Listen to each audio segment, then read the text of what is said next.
Afghanistan, ikke? Far, rejser du igen? Det er for at sikre og hjælpe civilbefolkningen, så de kan få et liv, så de kan genopbygge deres land. Hej, skat. Og du har det godt? Jeg har det fint.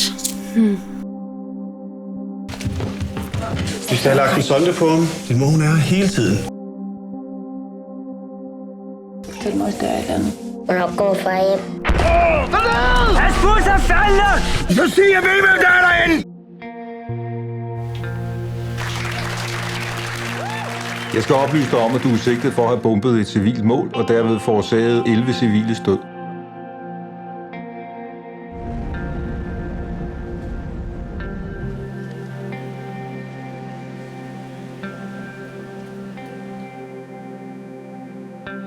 Men hvad fanden skulle jeg have gjort?